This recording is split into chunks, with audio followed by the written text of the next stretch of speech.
Welcome, welcome, welcome, welcome to the human experience. I am your host at TRUHIM, aka Altruism, aka Active is Him, aka Him Yo with the butter flow. And today on the human experience, we have the great pleasure of having an individual that I consider to be my brother from another mother. An individual I have an immense amount of respect for.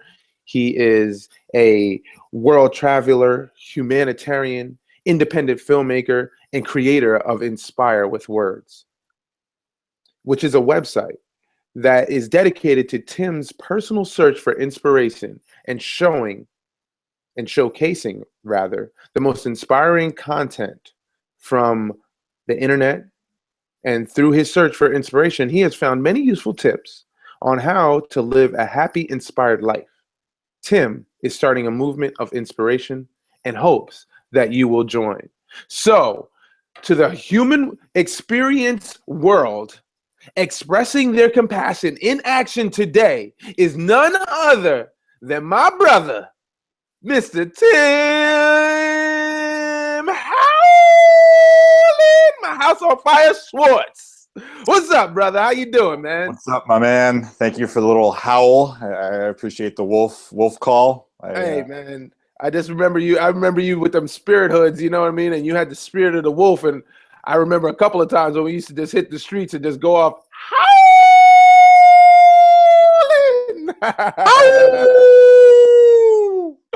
Word. I got my wolf right here. The wolf You got your wolf right there. on my chest.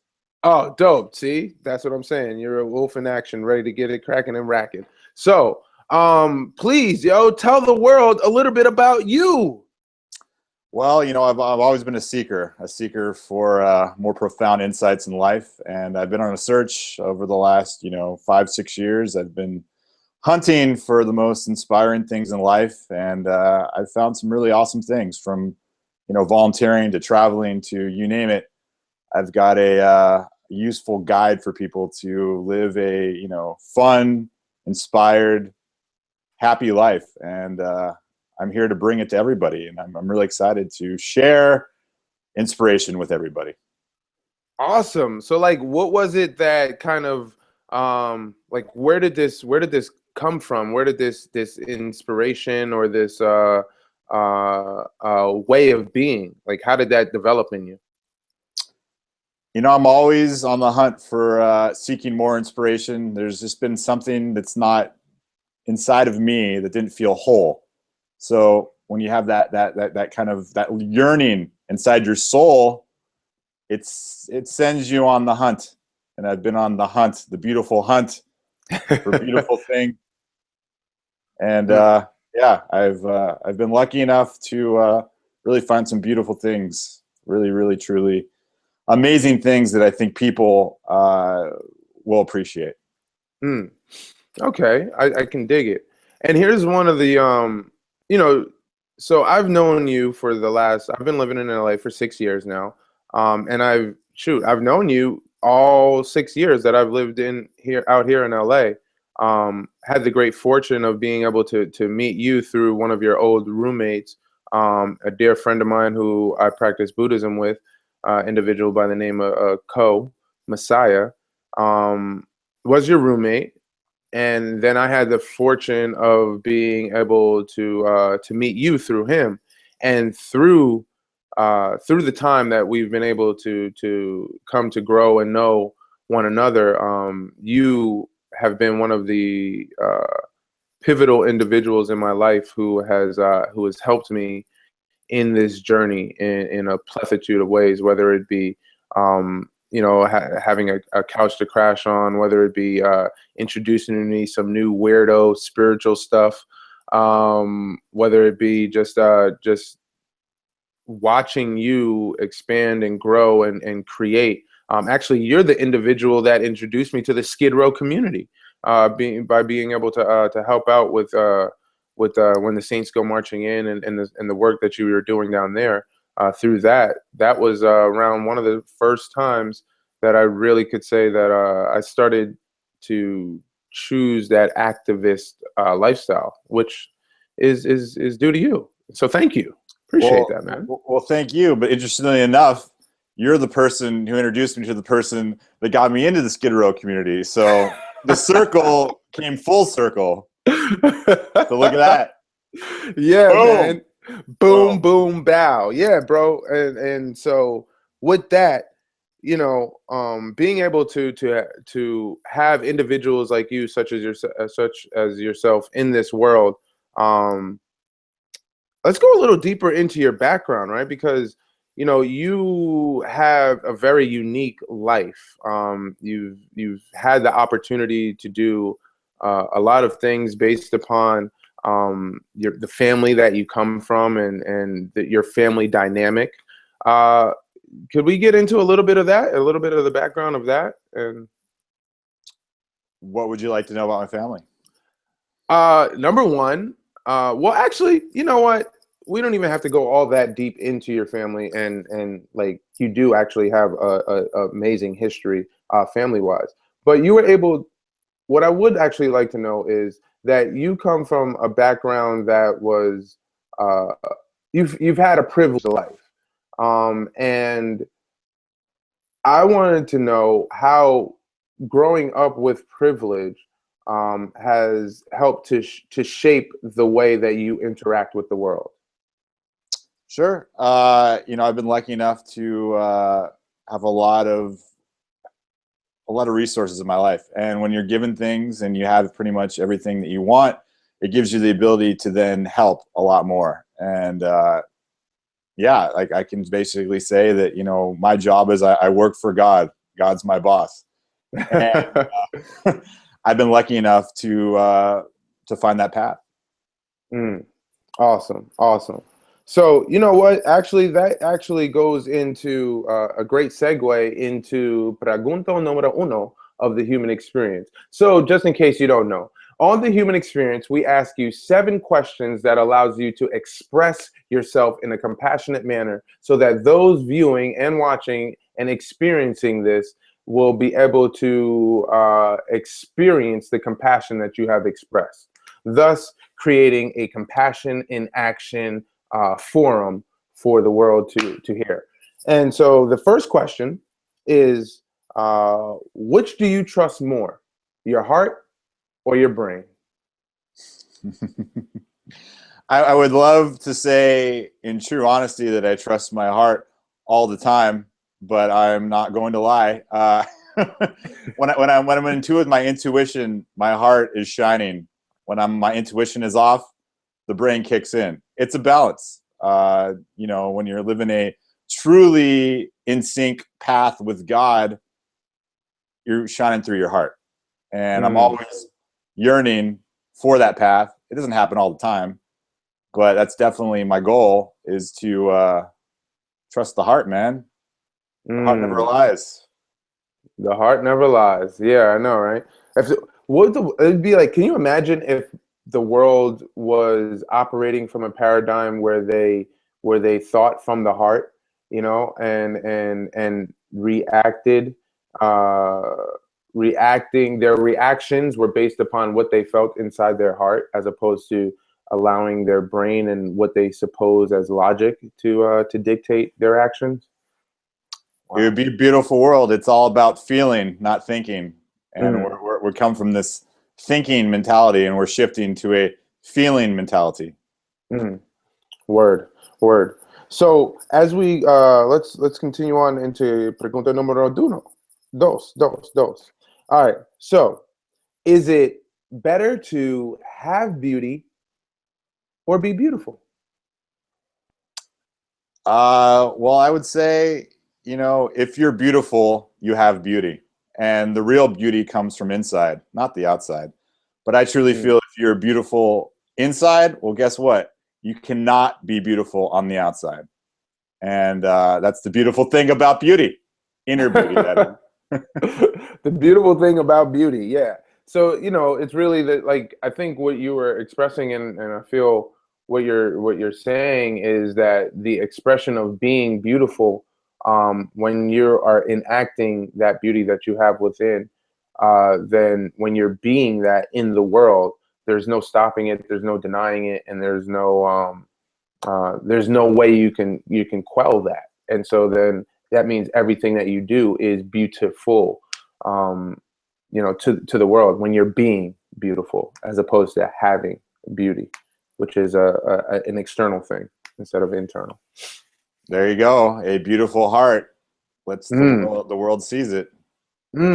So if you put all that together, if you put the first question and this question together, when you are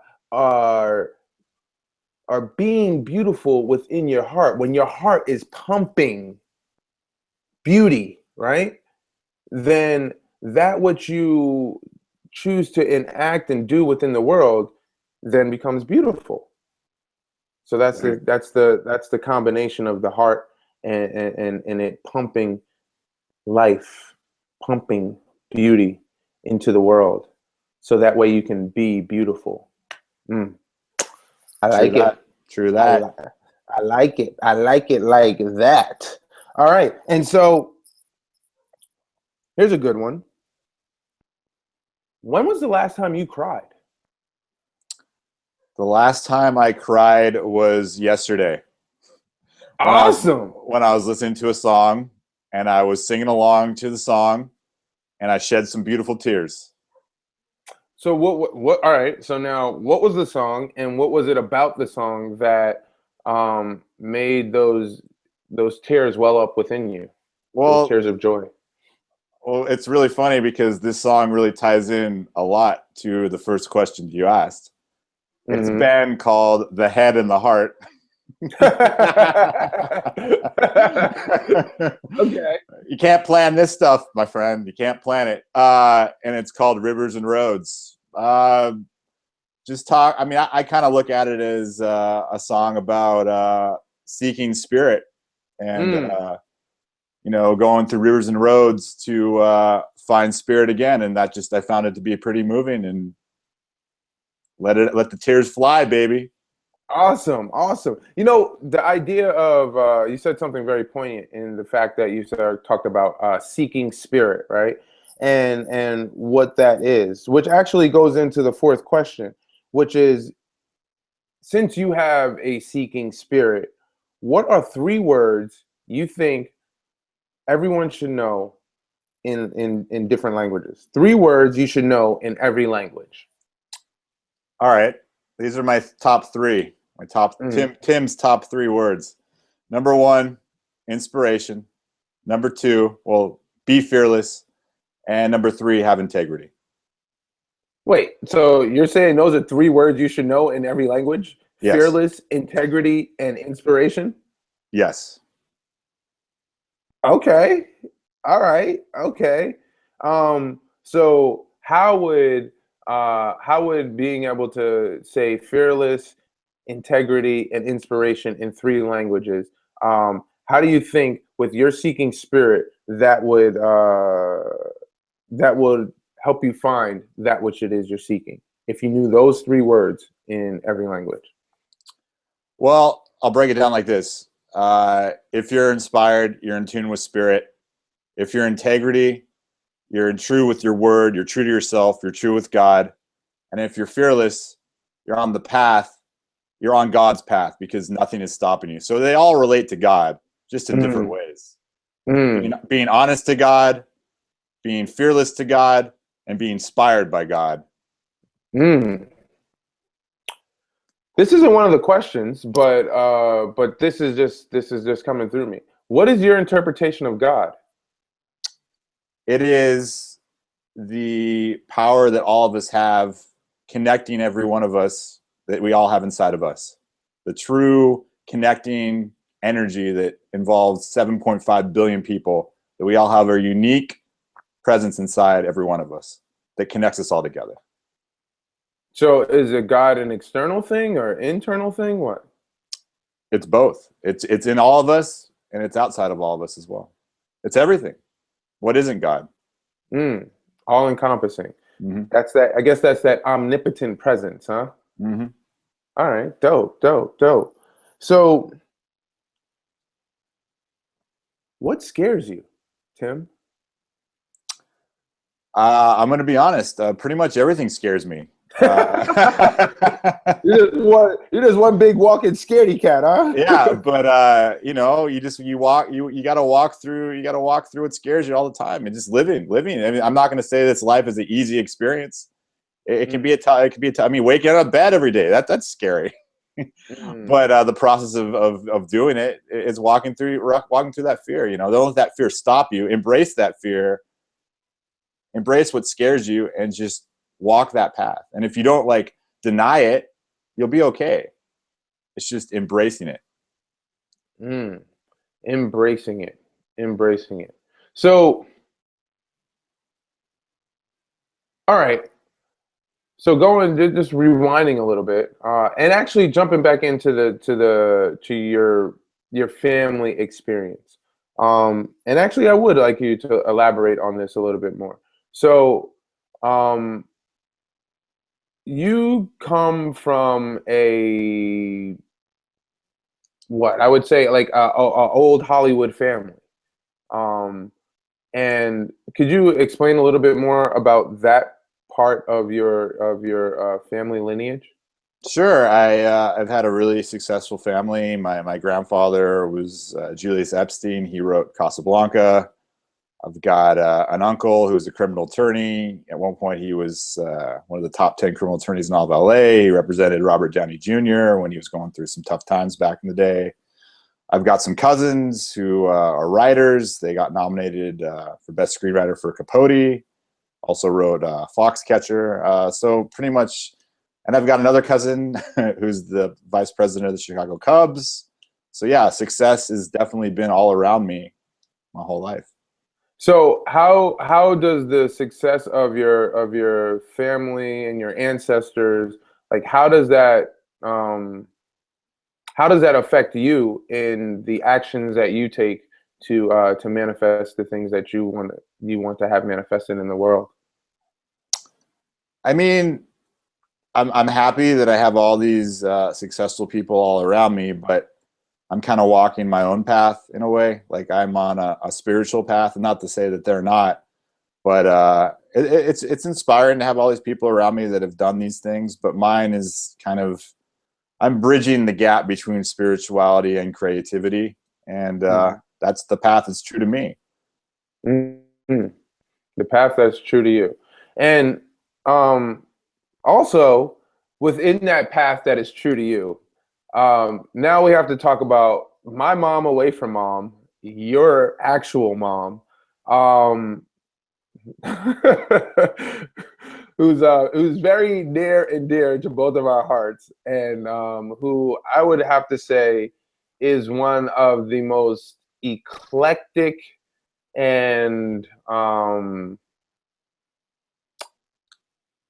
I would say inspirational person that I have come and had the pleasure to meet and have the great fortune of. And so, could you tell the world a little bit about your mom specifically and how her experience has helped to shape you on your path towards spirituality and getting to know God? Sure. I've had this mother who has lived a very unique life. She's lived a life, probably a lot more lives than most people do live. She, In her, one day. yeah, no kidding. Her mom happened to commit suicide when she was in her early 20s.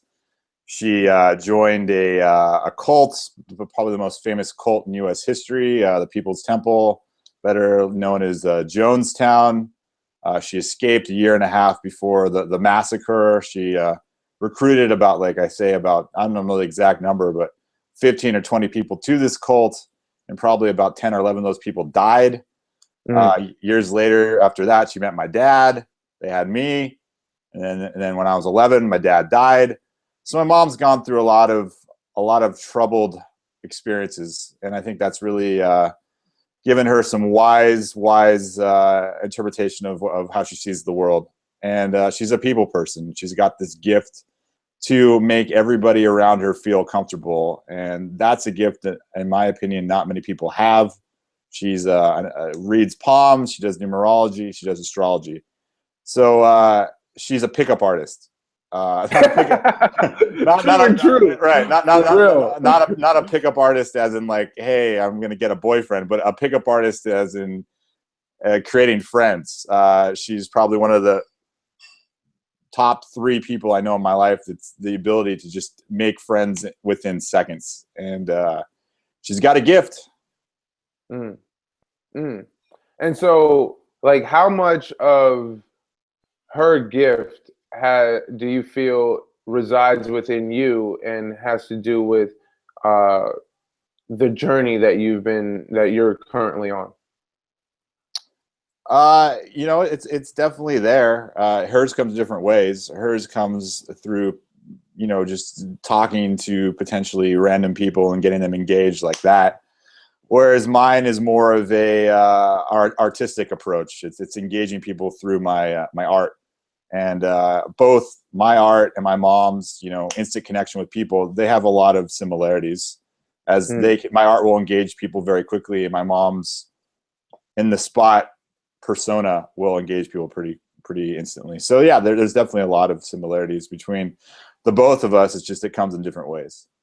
I hear that. You also touched on something, and here's another shared experience that we have, and I think also something else that really, although we don't necessarily talk about it a lot, but like we have in common, is how we both lost our fathers when we were young.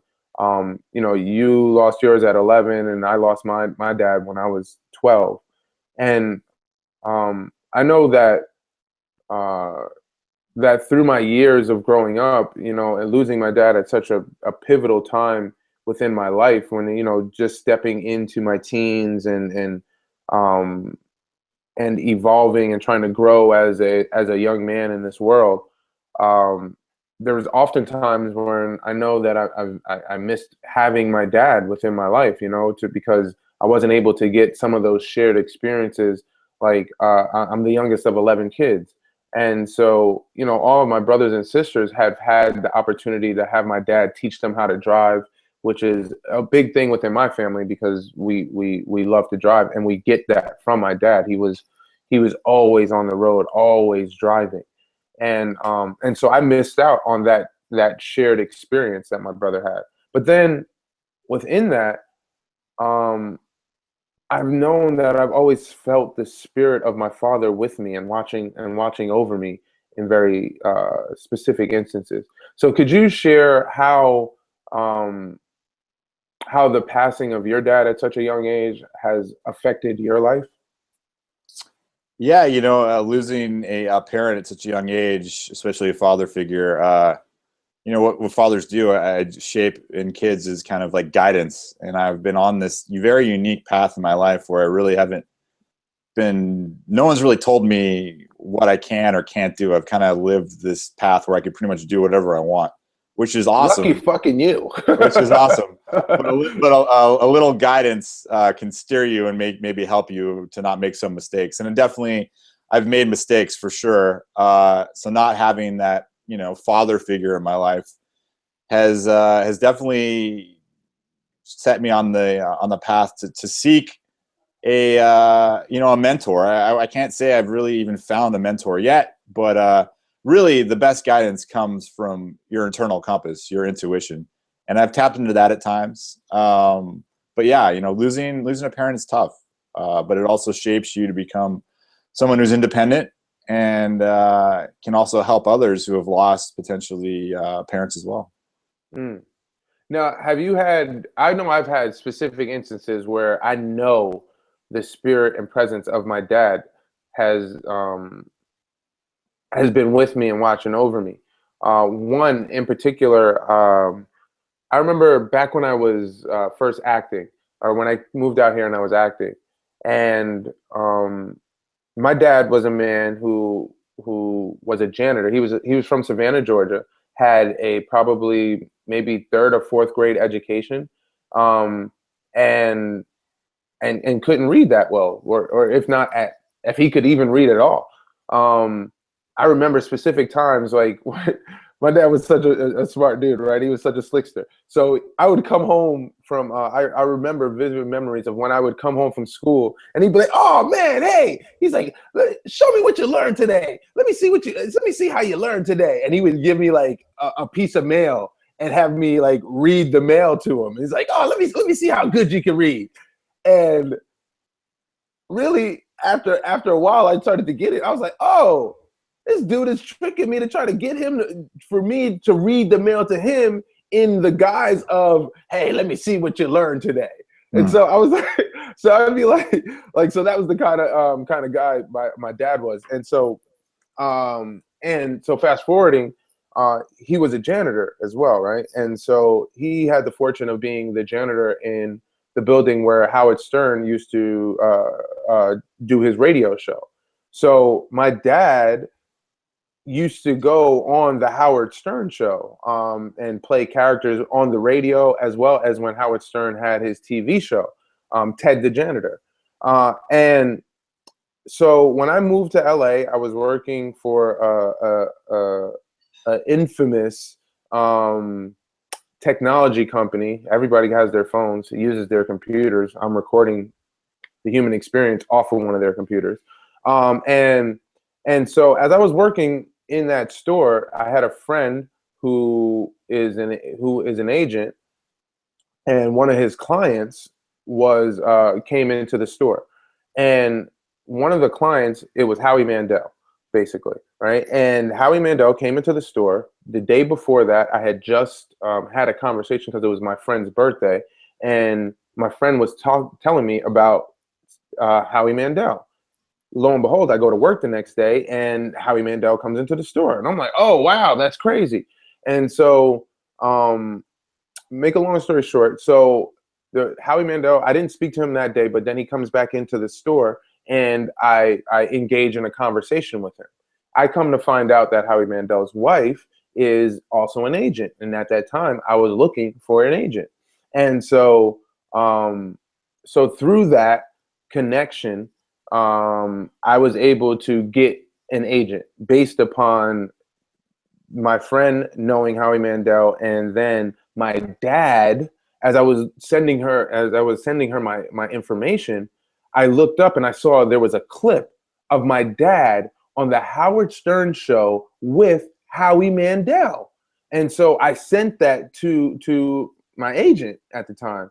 And like that experience let me know that the spirit of my dad was surrounding me, because that's like, you think about, there's no coincidences in this world, right? So it's like, how does the connection of all of this come together? Like, who's articulating that? When you say God, yes, you can say God, and God is in spirit as well. So I just knew that it was my dad that was watching over me for that experience to happen, you know. And there's been a few others where I just know my dad has been watching over me in spirit. So do you have anything like that has happened to you that lets you know that your dad's spirit is still with you and of you?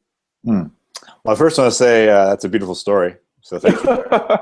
And it also confirms that, you know, synchronicities are everywhere, and if we keep our eyes and ears open, it'll blow our minds. So thank you for being aware. There was one instance that comes to my mind where I was on a road trip. I was in New Mexico.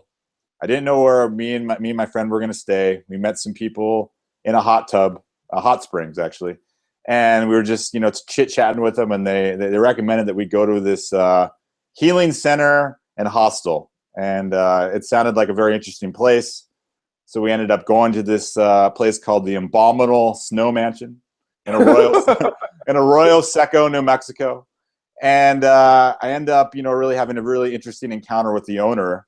Her name was Muna, and she's an Ayurvedic healer. And I ended up getting a healing session with Muna.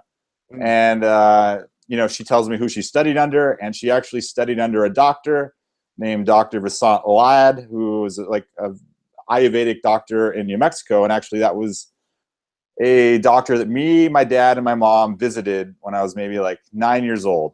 So it was kind of retracing that. She did the whole healing session, very profound, kind of intuitive psychic experience. Told me that I'm on this planet for a very special reason to, help and heal this world. And I told my mom about this experience, as I was leaving the snow mansion. And it turns out that the day that I had the healing session with Muna was I can't remember the exact year, but it was the yard site the day my dad died maybe 20 years ago. So I got the healing session on the anniversary of my dad's death. So there you go. Yeah, synchronicity, brother. Synchronicity all the way.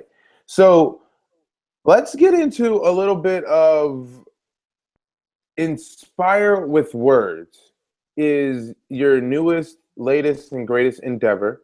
What is that? Well, basically, for one, it's a blog. You can kind of get a little insight into Tim Schwartz's daily journey for inspiration. I'm always doing new things. Wild, wacky, and fun is my motto. And through my blog, you can follow the man that is me on my daily journey for weirdness. So that's number one. Number two is, I've created this happiness guide. It's lifestyle makeover tips to live an inspired life, and that this happy guide will be launched officially in about the next week. And through that, I'm just giving people some helpful tips through clothes, through what they can do to their house, through conversation tips they can do to deepen conversation, to then watching videos of me in action of where I've learned useful advice that people can put into their lives to help them live more inspired. And it's really just a movement beyond my personal blog and a happiness guide. It's really to get people involved in a community of inspiration, to inspire people to get involved in their community, to make volunteering a fun, sexy experience where helping is the new cool. That's a big component of what I'd love to get across to people, that through helping people, that's what we got to do, man. That's more fun than, hey, what's the best date you can do with a girl? You go volunteer. You can volunteer your way into the pants, huh? Well, that could be your approach. You hope that's the giving. You hope that's the gift that they give back, huh? Right. I wouldn't say that's my motto, but what a better way to break the ice is when you're helping together. Because who wants to? Everyone's like, let's get a coffee. I mean, that coffee stuff gets old. Let's go. Help someone together, and now that starts your potential relationship on the right foot. So yeah, it's just basically a movement of inspiration. Awesome. And so, like, what are two things or a couple of things in your immediate that you do that people, should they want to go on that volunteering date with you, where are two or a couple of places that you would take them? Well, every Tuesday morning, there's a beautiful place called the Center at Blessed Sacrament in Hollywood. It's a homeless community center. They have art classes, meditation, you name it, everything cool for the homeless. And I've basically had a group there for about 2.5 years, and I show short, little inspiring movies that engage them in deep questioning about life, and we engage in some really awesome dialogue. It's a place where everyone has a voice, and the little group guys, the regular people, come almost every week. I've nicknamed the group Timspirations, and I invite everyone to come on out if they're free. It's on the corner of Selma and Cherokee, 11 a.m. at a really place where everyone has a voice, everyone can feel home. And also on Thursdays, I've been going every Thursday now to a place called Share a Meal. They go 3 times a week. They have a food truck, but on Thursdays they're down on 3rd and Rose at 6:30, and they have you roll vegan burritos, and you go on the Venice Boardwalk and pass out burritos to the homeless. So those are 2 things if people want to get involved in the Inspire with Words community they can jump on in, and I'd love to have everybody. Awesome. That is that is dope. I have been to a few Timspirations, and I would say that, you know, from those experiences, you know, oftentimes when we think of homeless people, we think of hopeless, lost souls that have nothing to contribute to humanity anymore. And it's interesting that through through Timspiration, when you after you hear what the inspiring content is, to hear the feedback um, and the insights that come from these people that make you think like, wow, you know, I would have never had the opportunity to hear this particular person express themselves in an articulate manner upon a subject matter, because I would have just walked right by them and not think that they had anything to offer the world. Like there was nothing that they had to give back, because I would have thought, or the common thought would have been like they're less than, so they have nothing to contribute to my life. Um, and Tinspiration is definitely a way for to see these people as human beings, and have an intellectual conversation and dialogue with people that you may have you may not think are on that level to be able to have those types of conversations with. So so thank you for having an avenue to for people to be able to express themselves in the most heartening and compassionate manner. Well, thanks, man. It's actually the biggest gift that I've given to myself. You know, it's created a consistent environment of people that are just there for each other, and it's a beautiful vibe that I wish everyone could experience. Because let me tell you, that group is a special place that people smile. A smile will be put on your face if you come. I can guarantee you that. Yeah, for sure. All right, so yo, we have question number 6 because we're getting close to the end of the experience. And so question number 6 is, and I think you may have touched on it, but hey, why not touch on it again? What makes you happy? What makes me happy is when I'm able to get inspired and also inspire people. Inspiration is the gift of life, in my opinion, and it's a Mm. magnetic force. If you're inspired, then the person next to you cannot help but be inspired. It's like this unseen electrical current that can connect every one of us like that. Mm. Inspiration makes me happy. Awesome. And the last question that we have here is, what is your purpose, Timothy? Okay, good question. And with a bang, right? You know, I really feel like my purpose in life is to be a bridge, so to speak. And you know, in life, we've got all these genres in life, and people seem to fit into little boxes. And I'm a hippie, or I'm a hipster, or I'm a skateboarder, or I'm a Republican, or I'm a Democrat. You know, there's many other boxes. I just named a few right there, and I don't necessarily fit into any one box, but I have elements in my life that kind of connect to many different boxes, and I really do feel that my tool is through my art, through my website, through whatever I do. I'm creating a bridge for all these people and these different genres to come together in one place to be to just understand that we're all one, we're all human, we're all one with the ever-present, whatever you want to call it. And that can be it's not, everyone is connected through a bridge, and let me be that bridge to connect us all.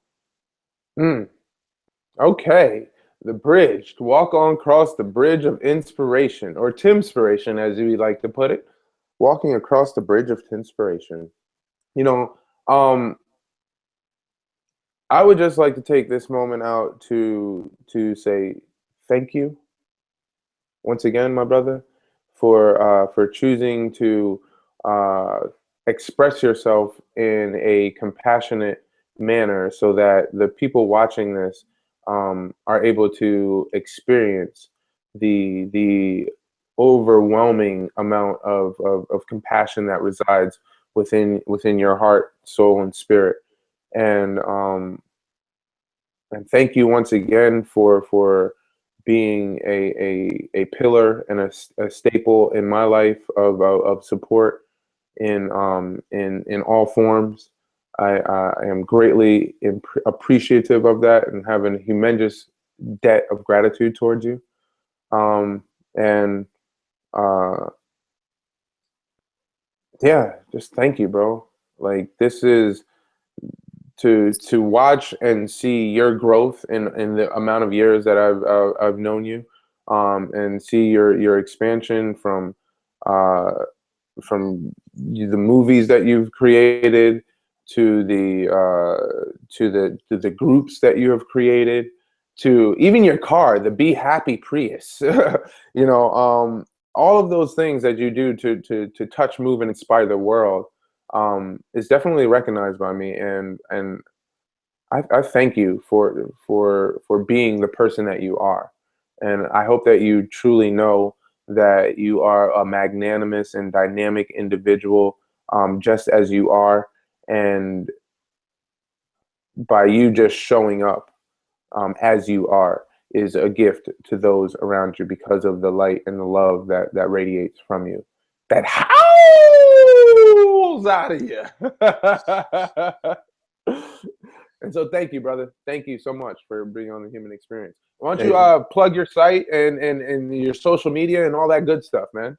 True, true. Well, first off, thank you, Himio. The feeling is mutual, so let's howl together. Howl! You're doing a beautiful thing, my friend. You're doing a beautiful thing. You can go to my website. It's www.inspirewithwords.com. And follow us on Instagram at inspirewithwords.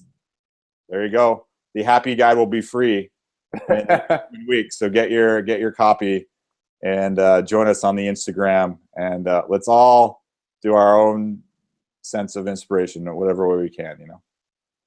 Awesome.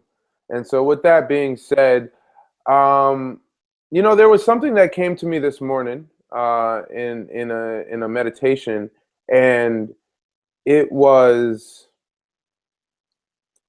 when you are in a perpetual state of learning, there's no such thing as failure. So take that with you, digest it, work with it, and stay having that seeking spirit of life, love, abundance, and absolute happiness. Thank you for joining the Human Experience Compassion in Action podcast. Namyo Renge Kyo, Namyo Renge Kyo, Namyo Renge Kyo. Peace, y'all. See you soon. Thanks, Brother Tim. Thank you, bud. Talk to you soon. Peace.